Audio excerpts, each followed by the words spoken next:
Hello everyone, welcome to a new, very different Let's Play.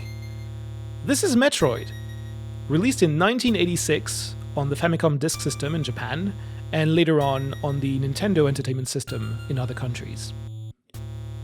You might be wondering, why am I playing this? Why am I playing this old-ass NES game on a channel that's been largely focused on Inazuma 11 up until now? There are two reasons for that. The first one is that today, or at least the date this video is supposed to go up, is August 6th, which is the 38th, I can count, 38th anniversary of this game. It was released on August 6th, 1986. So, happy birthday, Metroid, I guess. This is my present to you. But more importantly, I was going to say recently, but I just realized it's been 2 months. Oh god, time goes so fast. In June, in the last Nintendo Direct, Nintendo revealed the first images of Metroid Prime 4 Beyond, the latest entry in the series. It's a game that I've been waiting for quite some time. It was announced back in 2017, and then pretty much for 7 whole years, we heard nothing about it. The game's development didn't go very well. They had to change teams, it was rebooted, and yeah, it took a while, but it's finally coming out next year. Now you might be saying, I seem to have a thing for games that were announced in the second half of the 2010s and then got stuck in development for many, many years. But I'm actually a huge Metroid fan. I'm not just waiting for Prime 4 specifically, I'm just a huge fan of the series, of the entire series. Before I was a level 5 fan, this was like pretty much the only games I would play. So yeah, this new game is coming out next year, and in anticipation for that, I was thinking of replaying the entire series, every single game in chronological order, starting with this one. And I thought, since I'm now a certified professional Let's Player, let's say that, why not record myself and share that with you guys? I know that most of you following me do so because of Inazuma 11, and to a lesser extent, level 5 things in general, so this might not be the kind of games you are into, or the kind of games that you know much about. So I thought this could be a good opportunity to introduce you to the series if you're not familiar with it, and kind of share why I like it so much. Can I talk about its development history, what I like about these games, about their level design, about all of the incredible ideas that pretty much define an entire genre. It's called Metroidvania for a reason. It's half of the Metroidvania name. And yeah, I want to geek out about Metroid, basically. So yeah, I thought I was going to do a few Let's Plays of all of these games, maybe like once a month, up until Metroid Prime 4's release. And I'm hoping they will release like in September next year or October, so that I have enough time to do all the games. If it releases in March, I'm pretty much fucked. Anyways, we've been staring at this title screen for a while. There's a bit of plot here. Emergency order, defeat the Metroid of the planet Zebeth and destroy the Mother Brain, the mechanical life vein, Galactic Federal Police, whatever. So this is our mission. We have to destroy the Metroids and the Mother Brain, whatever that means. As you can see, this is an old NES game, back when they didn't have enough room to put a ton of exposition, a ton of plot. So most of the plot is actually found in the game's manual. And you might be thinking, when are they going to play the game instead of talking? My intros are super long as always. Before we start playing, I want to take a look at that manual. I know game manuals have pretty much disappeared since the early 2010s, but they used to be a big deal back then, and they are especially a big deal in the Metroid series because a lot of very important plot points appear inside these manuals and are not told in the games. To give you an idea, there are some central plot points in the latest entry, Metroid Dread, released in 2021, which were already teased in the game manuals for Metroid 2 and Super Metroid in the early 90s. That's how much foreshadowing these manuals do. So for this Let's Play, instead of just jumping right into the game and having no idea what's going on, I want to take the time to read the story in the manual. And we'll do that for most of the games that have a manual. Eventually, there's just stop having manuals and everything will be in the games anyway, so we'll stop doing that. But for now, I really want to immerse you into the lore of Metroid, kind of, I guess. Okay, let's read the Metroid story. In the year 2000 of the history of the cosmos, representatives from the many different planets in the galaxy established a congress called the Galactic Federation, and an age of prosperity began. A successful exchange of cultures and civilization resulted, and thousands of interstellar spaceships ferried back and forth between planets. But space pirates also appeared to attack the spaceships. The Federation Bureau created the Galactic Federation Police, but the pirates' attacks were powerful and it was not easy to catch them in the vastness of space. The Federation Bureau and the Federation Police called together warriors known for their great courage and sent them to do battle with the pirates. These great warriors were called the Space Hunters. They received large rewards when they captured pirates and made their living as space bounty hunters. It is now year 2000X5 of the history of the cosmos, and something terrible has happened. Space pirates have attacked a deep space research spaceship and seized a capsule containing an unknown life form that had just been discovered on planet SR-388. This life form is in a state of suspended animation, but can be reactivated and will multiply when exposed to beta rays for 24 hours. It is suspected that the entire civilization of planet SR-388 was destroyed by some unknown person or thing, and there is a strong possibility that the life form just discovered was the cause of the planet's destruction. To carelessly let it multiply would be extremely dangerous. The Federation researchers had named it Metroid, and were bringing it back to Earth when it was stolen by the space pirates. If Metroid is multiplied by the space pirates and then used as a weapon, the entire galactic civilization will be destroyed. After a desperate search, the Federation police have at last found the pirates' headquarters, the fortress planet Zebes, and launched a general attack. But the pirates' resistance is strong, and the police have been unable to take the planet. Meanwhile, in a room hidden deep within the center of the fortress, the preparations for multiplying the Metroid are progressing steadily. As a last resort, the Federation police have decided on this strategy: to send a space hunter to penetrate the center of the fortress and destroy the Mother Brain. The space hunter chosen for this mission is Samus Aran. He is the greatest of all the space hunters and has successfully completed numerous missions that everybody thought were absolutely impossible. He is a cyborg. His entire body has been surgically strengthened with robotics, giving him superpowers. Even the space pirates fear his spacesuit, which can absorb any enemy's power. But his true form is shrouded in mystery. The planet Zebes is a natural fortress.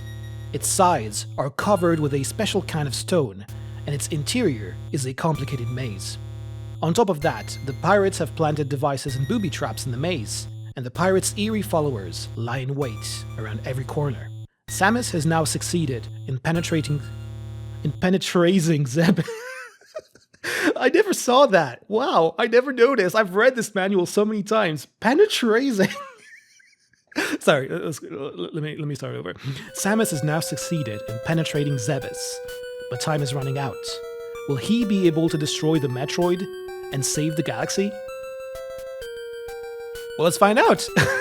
So yeah, that's the story of Metroid, which is a lot more fleshed out than this little bit of text in the title screen would have us think. It's like badly translated into English. Even like the name Planet Zebes, it's written with TH at the end, so Planet Zebeth. It's I don't know, this, like, you definitely wouldn't get the entire plot, the entire lore of this universe with just these 4 lines of exposition. So yeah, always read the manuals for retro games, you get so much more. Anyways, I've talked long enough. I guess it's time to play Metroid.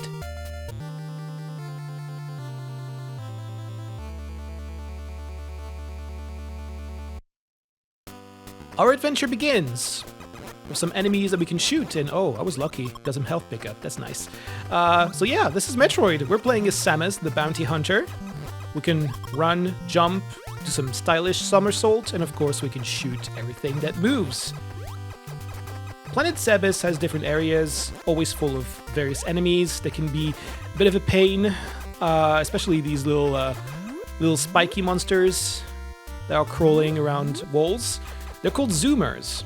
Or I think they're called Gmers in Japanese, but they renamed them to Zoomers. But then later games renamed them back to Gmers and then back to Zoomers. They kind of use both names. And I think later in Metroid Prime, they have both Zoomers and Gmers as different species, which make things even more complicated.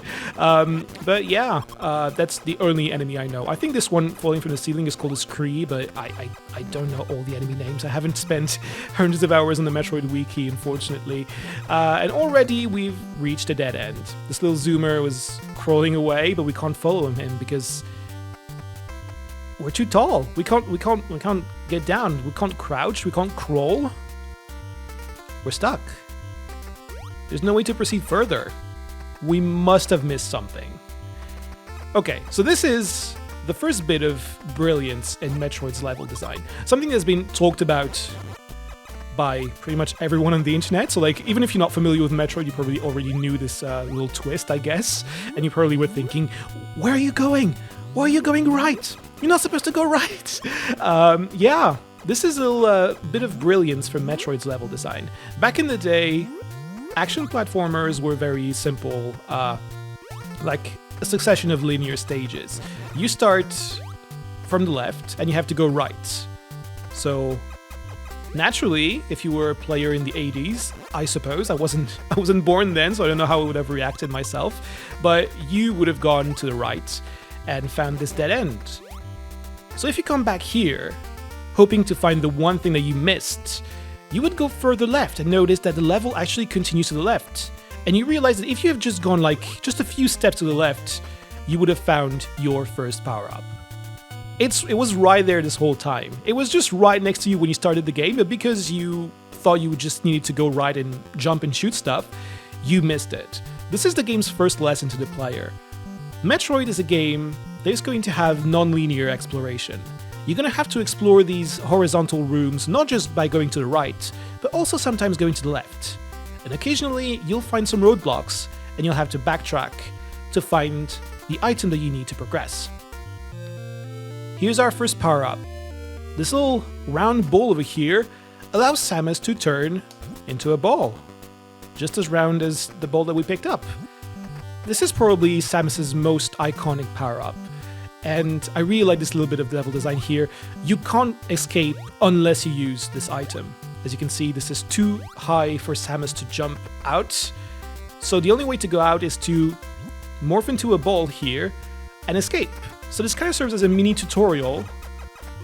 You can't escape here until you've understood what the power-up you picked up does. It's really cool. So yeah, this item that we picked up, this iconic power-up that allows Samus to morph into a ball, it's of course the Marumari. You probably know it as the morph ball nowadays, but back then it was called the Marumari. I think it's Japanese for round ball. It really just means round ball, but like they never translated it into English, so it's officially called the Marumari. And yeah, all of these little like small areas like here, we can just roll around. We can now go anywhere, and especially we can continue to the right after the first roadblock we encountered. So this is basically the Metroid formula. Explore, find a roadblock, backtrack until you find the power-up you need, and then continue exploring. Rinse and repeat until you reach the end of the game. It's a very simple but very efficient formula that Metroid didn't really invent. This game was supposed to be kind of a fusion of Mario and Zelda. The developers for this game looked at Mario, looked at Zelda, and thought, let's make a game that has the jumping from Mario and the exploration and puzzle solving from Zelda. And Zelda had the same system of roadblocks and items needed to explore further, so it didn't really invent anything, but it made a mix of those ideas in a pretty interesting and novel way. Anyways, why did I stop here? Because I wanted to say something very, very clever and profound about the level design again, but I ended up talking too much. Yeah, I said we were going to explore horizontally, going left to right, but it's not just horizontal.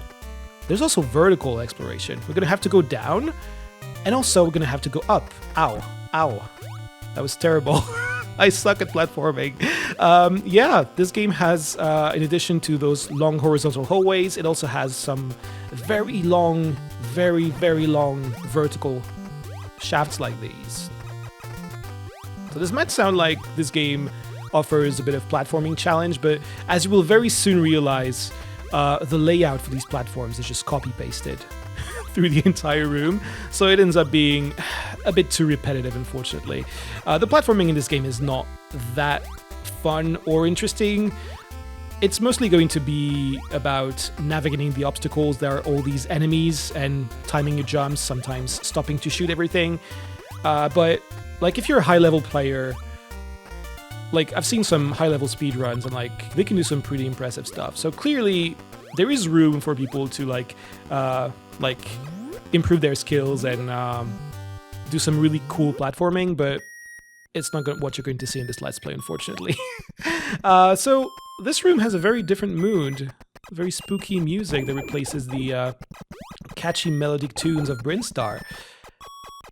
I really like the soundtrack from Metroid, not just this game, but really the entire series, because it has a lot of very atmospheric music. This soundtrack was composed by Hirokazu Tanaka, also known as Hip Tanaka. His goal was to not just make catchy melodic music like any other platforming game, but really make music that is like immersive, that really sets the mood for what the player is going through. And in this case, we have a very mysterious room with a door that we cannot open. No matter how we shoot it, we can't open it. What's behind that door? That's a mystery. Those little beeps and boops are a really good way to give this sense of mystery in this room. I like it. Anyways, we have another roadblock. You know what that means? We clearly missed something along the way. So let's backtrack and try to find what we need to open this red door. You might have noticed that I skipped a door on the way up there. It's right here. So let's see what we missed over there. Little horizontal tunnel. And another vertical room.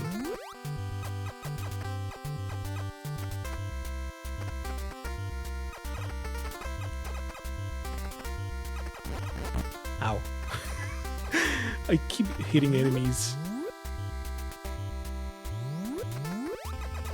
Let's keep exploring over here until we find something.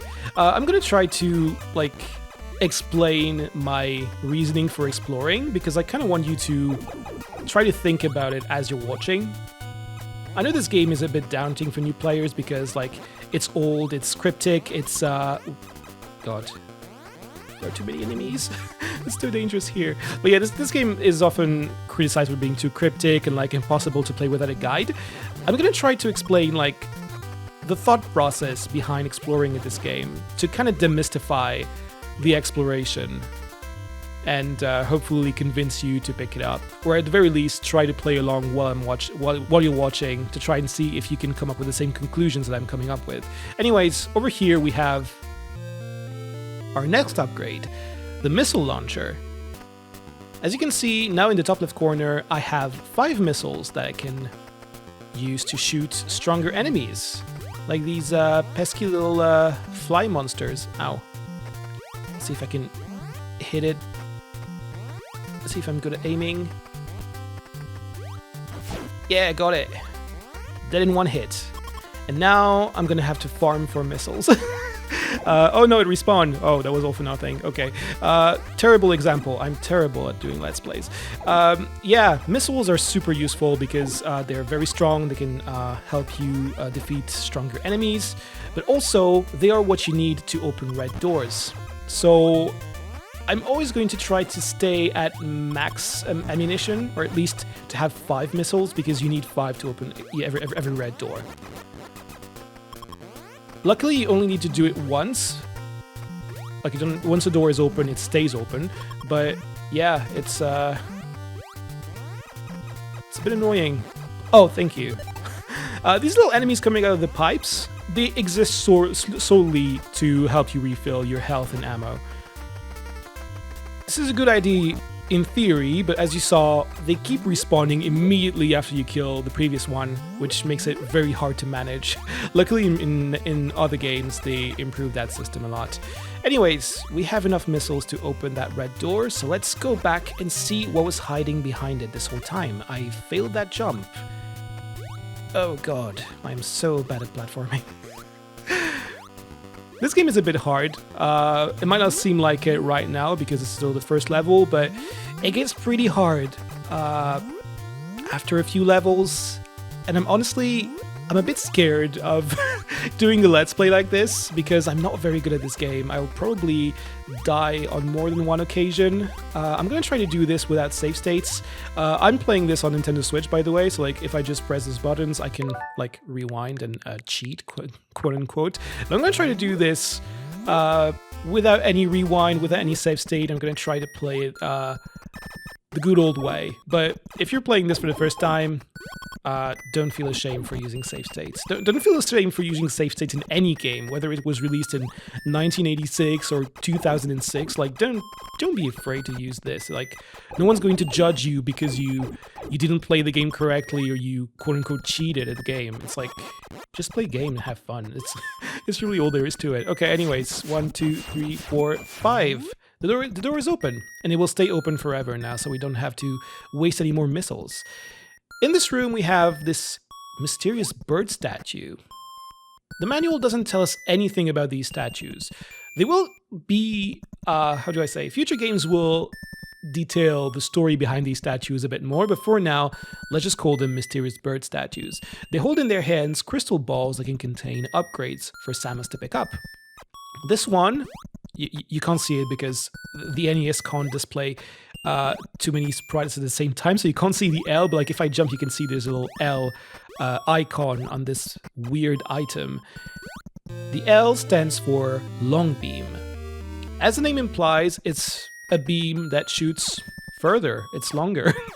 So finally, I won't have to get super close to enemies to shoot them. I can stay at a distance and hit them like that. So it's a very useful upgrades. It's completely optional. You don't need it to finish the game, but it's always nice to have. Man, these zoomers are super annoying because they're on the ground, so you can't shoot them unless you're like below them. So a lot of the time you'll be like running alongside them, waiting for them to climb up a wall to be able to shoot them. Anyways, thank you for the missiles. I'm gonna try to get a full refill before the next red door. And hopefully not die along the way. These flies are so annoying because they will not go back up unless you jump. So like they will follow you moves, and it's super annoying. Okay, there you go. I have 5 missiles. So we're supposed to go to this underground fortress called Turian. Oh, that's a nice visual glitch. Don't pay attention to these colors. Sometimes the game does that. Yeah, we're supposed to find the Metroid and the Mother Brain. The Space Pirates have a base called Turian, and you might be wondering, where is Turian? How do I even know where to go? Luckily for us, the game manual tells us where to go. The game manual has a map. I'm going to display the map on screen, or at least a portion of the map, that shows us that the entrance to Turian is over here. So it's pretty close to where we start. There's apparently a bridge that leads us to Turian, so we're going to try to get to that bridge while getting some health along the way. That always helps. You start the game with 30 energy, which is not a lot. Later enemies in the game... Oh gosh. Enemies in later stages of the game can deal like 28 damage every time you hit them, so you can pretty much die in 2 hits, which is really annoying. But luckily you can go up to 99 energy and later find upgrades that extend your life bar by 100 points each time. So I think the maximum is 699 energy, so that's pretty good, and we're definitely going to need it. So yeah, that's the bridge, or at least where the bridge should be. As you can see, there are 2 statues over here. These statues represent the 2 mini-bosses of this game. And to activate the bridge, we're going to have to kill these 2 mini-bosses. This one over here is called Kraid, and that one up there is called Ridley. You might not be familiar with Kraid, but I'm pretty sure you've heard about Ridley because he's one of the most iconic villains in the Metroid series. So yeah, we're going to have to find these two, remember what they look like, because we're going to have to find two monsters that have these exact same sprites. Luckily, it's going to be very obvious when we get to the boss battle, but yeah, they look exactly like the statues. Anyways, we came here for nothing pretty much. I just wanted to show you this this room so you know what we're aiming for. So now, try to get a refill along the way. But we're gonna have to try. I can't speak. We're gonna try to find these two mini bosses. Each of them has a hideout in the two main regions of Zebes, Brinstar and Norfair. We're currently in Brinstar, and Kraid's hideout, as you can see, is close to where we started the game. I guess we missed something else. As for Ridley, he's hiding below Norfair, which we haven't visited yet, but we were close to the elevator to Norfair, where we got the first missile expansion.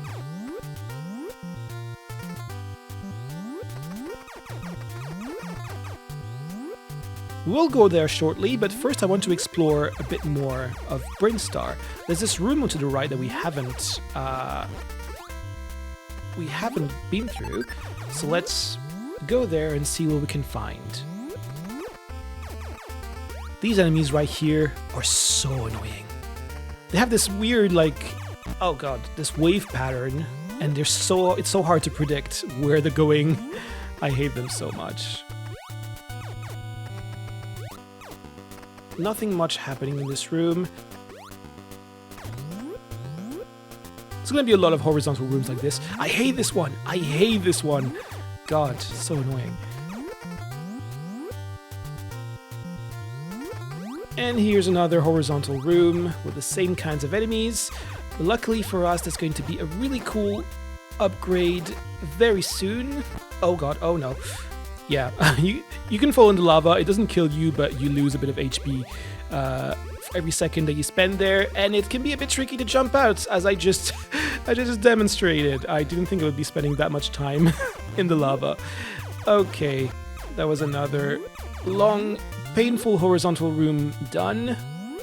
I'm gonna have another one, and in that one I think is where the upgrade I was thinking about is. Let's see if it is where I think it is.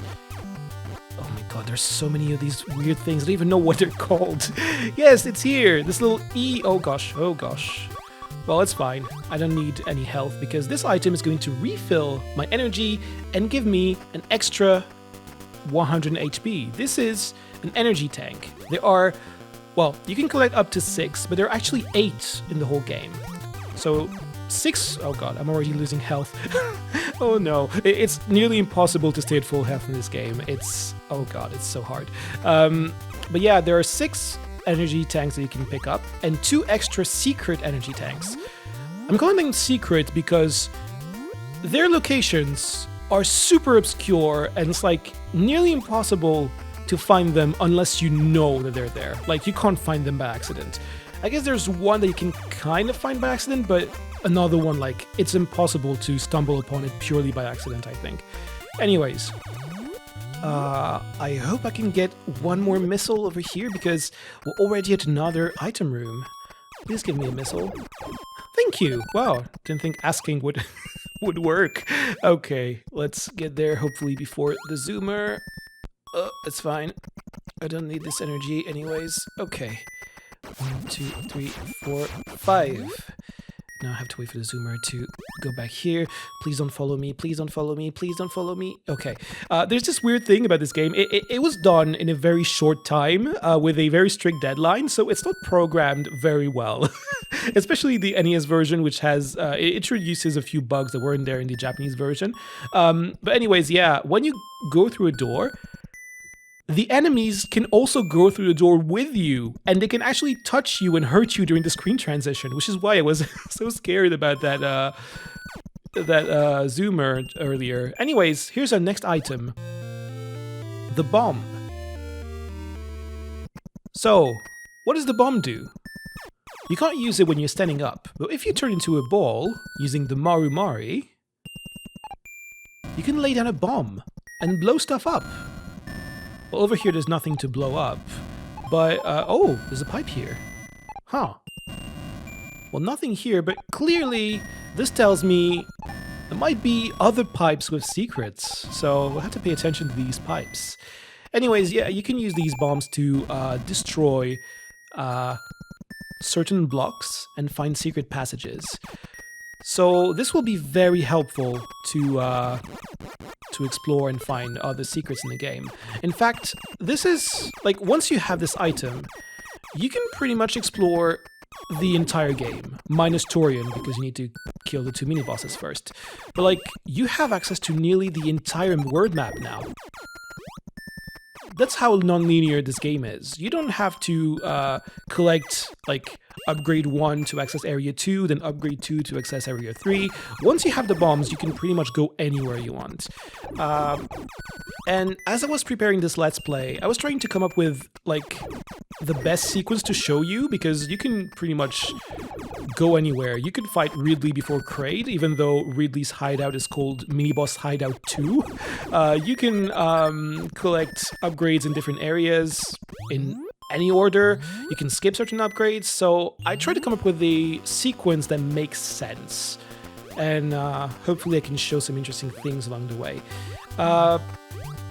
As you can see, the room appears to continue up there, but there's no way for us to go there. There's little, I think they're called rippers. There's little floating enemies. You can't destroy them. So I guess we'll have to come back when we have an ability that allows us to go higher, I guess. So let's go back down and go back elsewhere and see what new areas we can access with our bombs. So we're back to this horizontal room with those annoying little green thingies. I still don't remember what the name is. Oh god. Oh no, this is bad. Uh-oh. Uh-oh. I don't like this. Oh gosh. Oh gosh. I'm probably going to die in this before the end of this part. I told you, I'm not very good at this game. Okay. Almost at the end. And now I'm going to ask you to stop and think for a moment. Do you see anything that seems suspicious? If you thought this weird green thingy that we don't remember the name of, you're absolutely right. Why is it down there? Why is it... Oh, and also, it's kind of weird. If I crouch, if I jump, the screen kind of tries to scroll. Huh. These should be enough clues to tell you that there's something, definitely something wrong with this room, and that the room does indeed continue down.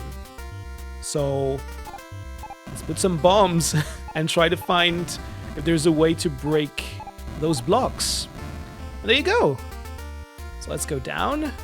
And surprise, this lava over here is actually not lava. It's a floating sand, I guess. Yeah, Metroid loves to do that. It loves to have breakable floor blocks that you can destroy with the the Maru Mari bombs. So you have to pay attention. Every time a room seems suspicious, or it seems like there's more than meets the eye, definitely put some bombs everywhere you can and see if you can find a secret passage. Yep, another missile, item room. Sorry, I was thinking of missile just because I was checking, do I have enough missiles? These little flies are super weird. They kind of... They have these little flickering sprites. I don't like them at all. Okay. It's a small item room. Unlike the others, it's like just 2 screens wide, instead of 3 or 4. So that's pretty cool. I don't like having to go through long horizontal rooms. And here's our next upgrade. There's no letter on it, but it's blue. Blue like ice. This is the ice beam. Anything in this pipe? Huh. I don't think we were supposed to see that. I don't think we were supposed to see those little enemies flying off screen. It's like, oh shit, the camera's here. Let's go. Okay. Anyways, no secret, but we'll find a secret someday, I'm sure. So as you see, the beam is now blue and can now freeze enemies in place. This is the ice beam. So whenever I shoot an enemy, it will freeze it, and I can actually jump on it and use it as a platform, which is really cool. The downside to it is that enemies now take twice as many hits to kill. So the ice beam is weaker, but oh god, these flies, they're so annoying. I hate them. Like, look at the two in the corner, like, they're just moving so frantically, they're making the screen bug. Like, look at the energy counter, it's flickering out. It's so weird. Oh god. They're so fast. I hate them. So yeah, the downside of the ice beam is that it is a weaker weapon, so you'll have to shoot enemies a lot more.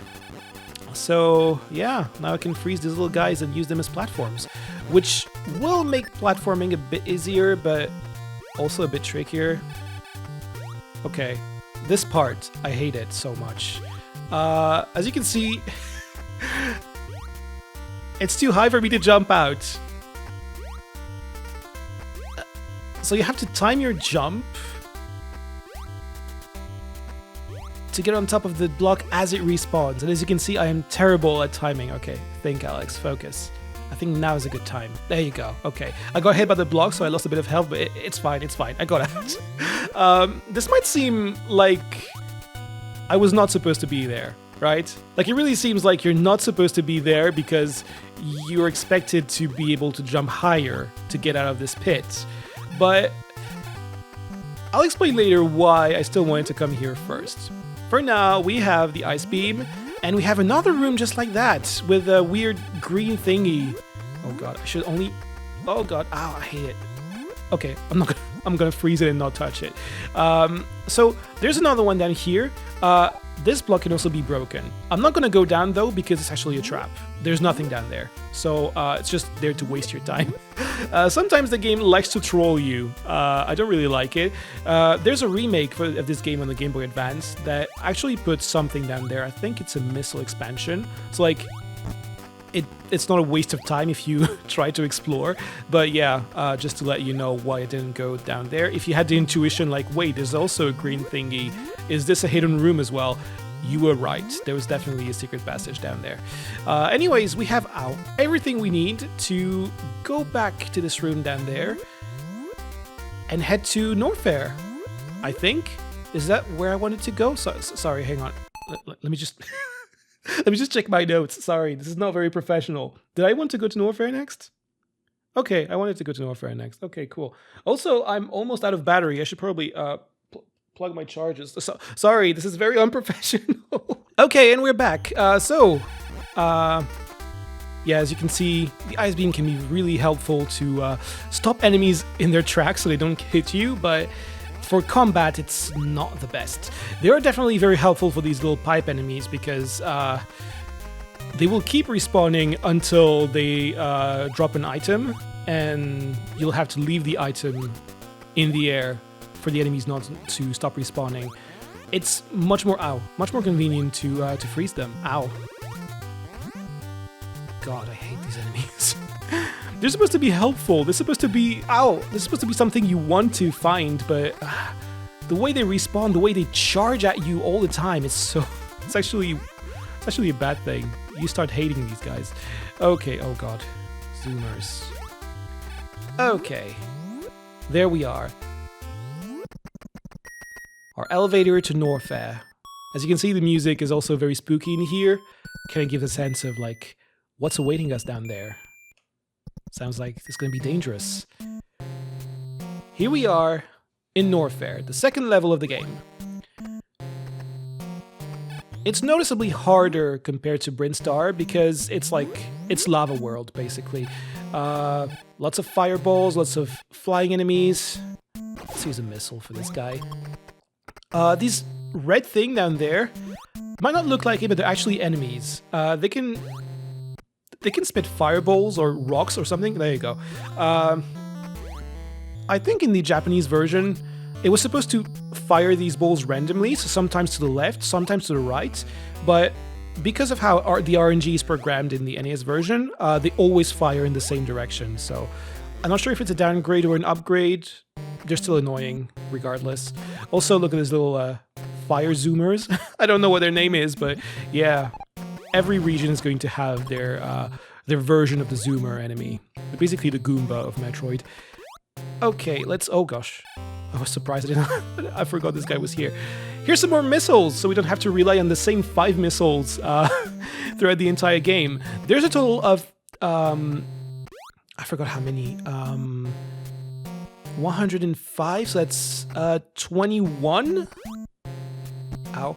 21 missile expansions, plus 150 that you get by beating bosses, for a total of 255. So we can definitely expand our arsenal as we progress through the game. Why am I staring at a wall? Because that clearly isn't a wall. It's so suspicious. Why is there a wall here? Why is this wall guarded by this weird rock-spitting thing? That's clearly because there's a secret passage, as you probably guessed. So it's time to use our trusty bombs. And there you go. Wait, what? It didn't... Well, maybe there was no need for a bomb. I think it was just open. Okay. I thought it was breakable, but no, it was just transparent, I guess. You could just go behind it. Anyways, let's break those blocks and continue exploring this room. Ow. Ow.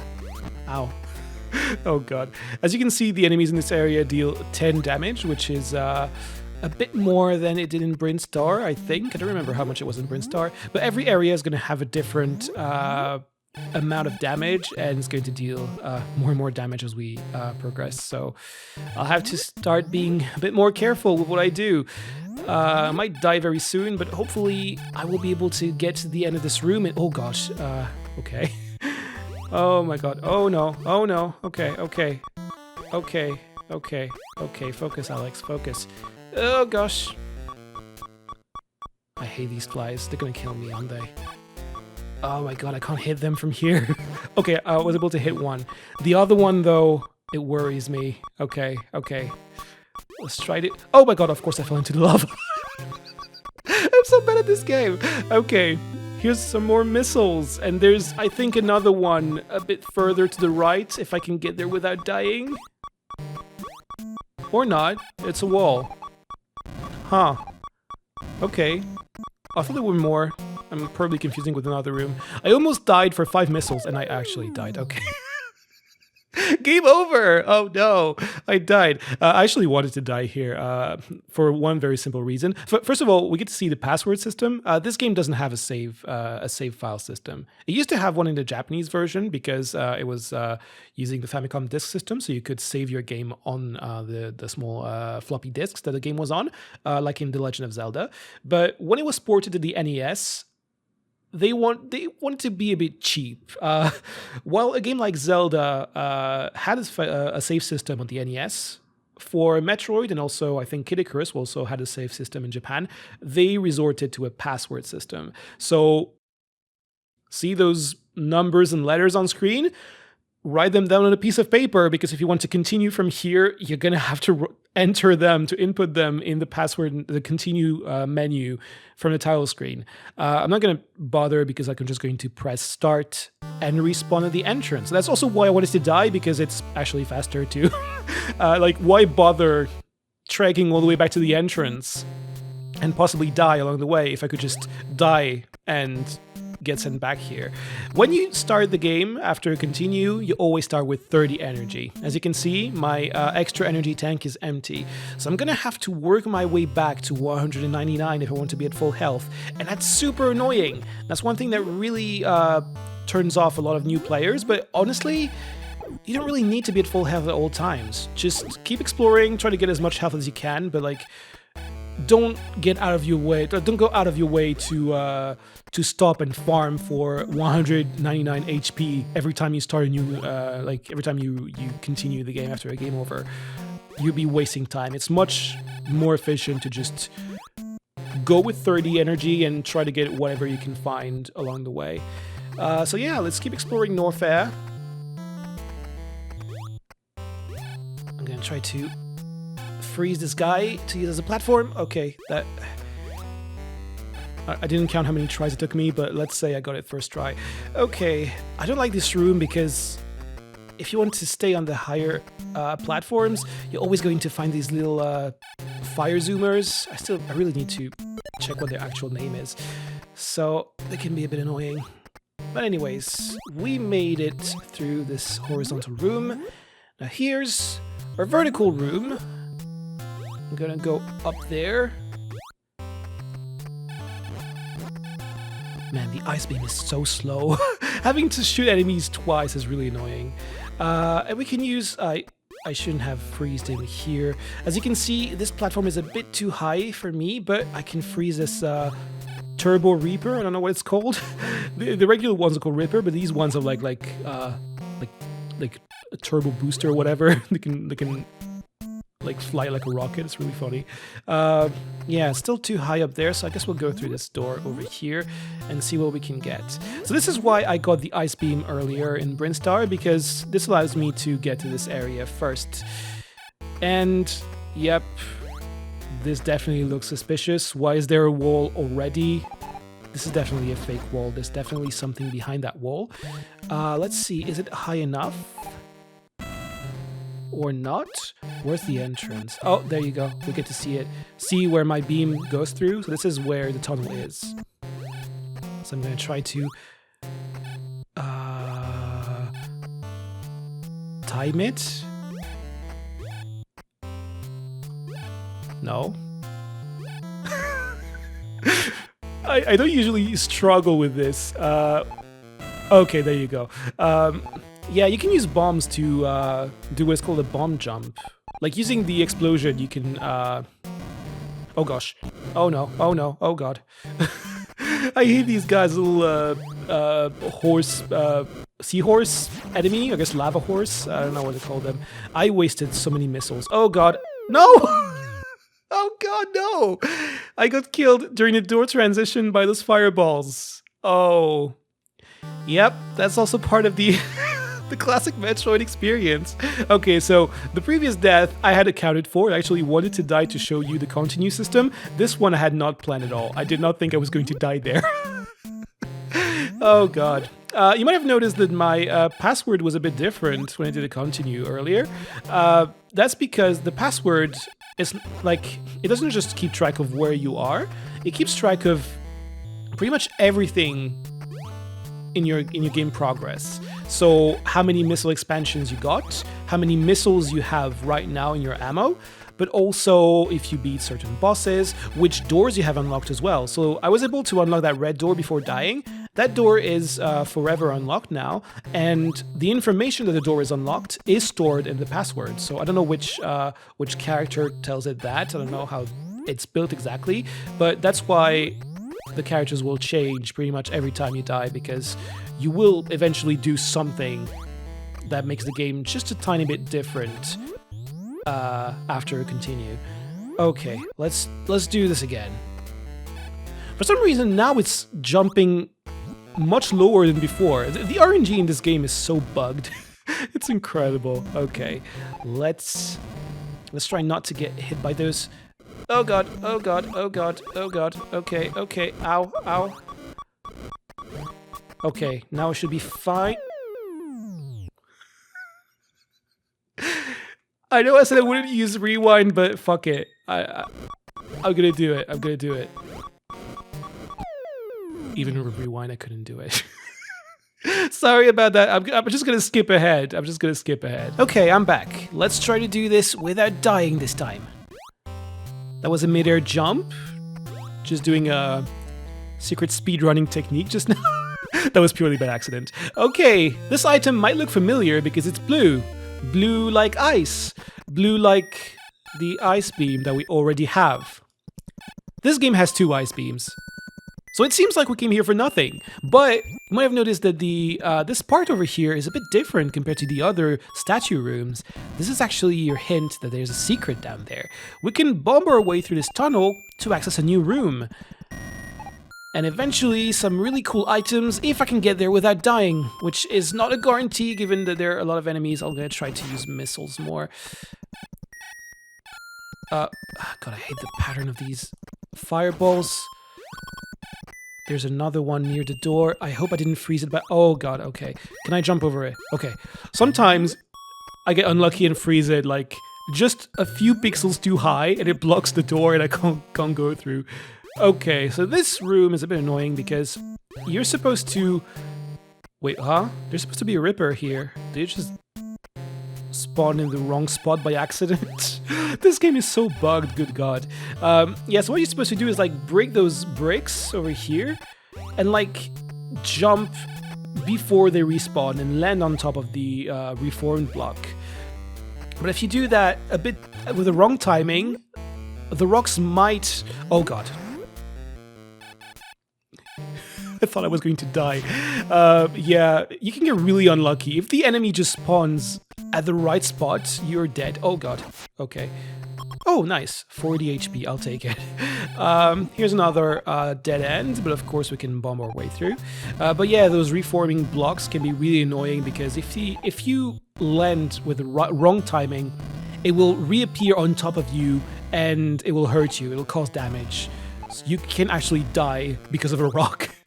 Okay, here's why I came all the way here. There are some missiles for us to pick up. Let's use them to kill this guy. And guess what? There are more missiles for us to pick up here. Nice, nice, nice. Yeah, sometimes you might shoot two ice beams at the same time, so it will freeze and immediately unfreeze the enemy, which doesn't help. Okay. Oh, wow.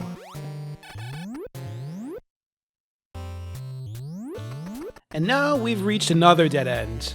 You should know by now what this means. We have to use some bombs. So let's use some bombs, and there you go. We can find this little brick that can be destroyed here. And this leads us to another room, so I'm going to try to avoid getting hit by this red guy. And let's go over here. So this is one level above the room that leads to the ice beam. So we've pretty much come full circle. We've looped back to where we were. So here's a missile expansion. Let's continue a bit further to find an enemy that really annoys me. And lava that I seem to love falling into. But more importantly, more missiles. Now let's keep going a bit further to the left to find another of these enemies. But more importantly, even more missiles. And then there's a wall that cannot be bombed. This is the end. So yeah, it's just this room, for some reason, they thought, we need to put something there. Let's just put 3 missile expansions back to back. No exploration needed, no puzzle solving, no barely any platforming or fighting, just 15 missiles for a player to pick up. I'll gladly take them. Because I'm going to need those missiles. I'm definitely going to need them. Alright, and now we're back to, this is the door that leads to the ice beam. And now we're back to where we were originally. So this leads back to the entrance, but I want to go back down a bit and hopefully not die. There's... Wait, what's this door again? Huh. What is this door? I forgot the door was there. What is it? I genuinely don't know what this room is. I forgot it was there. Okay. Well, let's explore. I mean, I kind of know what it's going to lead to. It's going to lead to more missiles because that's pretty much all there is in this game. Just more missiles, always missiles. Oh god, I hate these guys. Oh god, I might die. I'm actually going to die, I think. Oh yeah, I'm pretty much dead now. Yep, this is the end for me. Goodbye.